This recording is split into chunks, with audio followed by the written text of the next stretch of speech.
بسم اللہ الرحمن الرحیم۔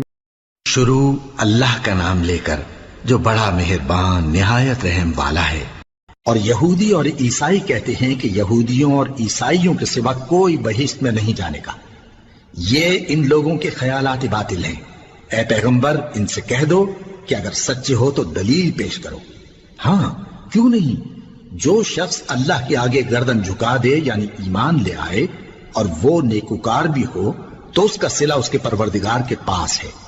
اور ایسے لوگوں کو قیامت کے دن نہ کسی طرح کا خوف ہوگا اور نہ وہ غمناک ہوں گے۔ اور یہودی کہتے ہیں کہ عیسائی رستے پر نہیں، اور عیسائی کہتے ہیں کہ یہودی رستے پر نہیں، حالانکہ وہ کتاب الہی پڑھتے ہیں۔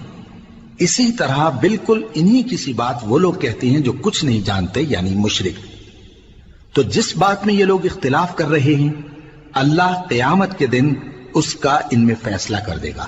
اور اس سے بڑھ کر ظالم کون جو اللہ کی مسجدوں میں اللہ کے نام کا ذکر کیے جانے کو منع کرے اور ان کی ویرانی کے لیے کوشش کرے۔ ان لوگوں کو کچھ حق نہیں کہ ان مسجدوں میں داخل ہوں مگر ڈرتے ہوئے۔ ان کے لیے دنیا میں رسوائی ہے اور آخرت میں بڑا عذاب۔ اور مشرق اور مغرب سب اللہ ہی کا ہے، تو جدھر بھی تم رخ کرو ادھر ہی اللہ کی ذات ہے۔ بے شک اللہ صاحب وسعت ہے، باخبر ہے۔ اور یہ لوگ اس بات کے قائل ہیں کہ اللہ اولاد رکھتا ہے۔ نہیں، وہ پاک ہے، بلکہ جو کچھ آسمانوں اور زمین میں ہے سب اسی کا ہے اور سب اس کے فرما بردار ہیں۔ وہی آسمانوں اور زمین کا پیدا کرنے والا ہے، اور جب کوئی کام کرنا چاہتا ہے تو اس کو ارشاد فرما دیتا ہے کہ ہو جاؤ، تو وہ ہو جاتا ہے۔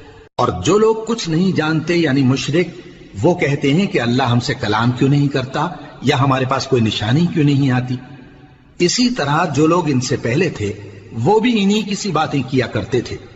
ان لوگوں کے دل آپس میں ملتے جلتے ہیں۔ جو لوگ صاحب یقین ہیں ان کے سمجھانے کے لیے ہم نے نشانیاں بیان کر دی ہیں۔ اے پیغمبر ہم نے تم کو سچائی کے ساتھ خوشخبری سنانے والا اور ڈرانے والا بنا کر بھیجا ہے۔ اور اہل دوزخ کے بارے میں تم سے کچھ پرسش نہیں ہوگی، اور تم سے نہ تو یہودی کبھی خوش ہوں گے اور نہ عیسائی، یہاں تک کہ ان کے مذہب کی پیروی اختیار کر لو۔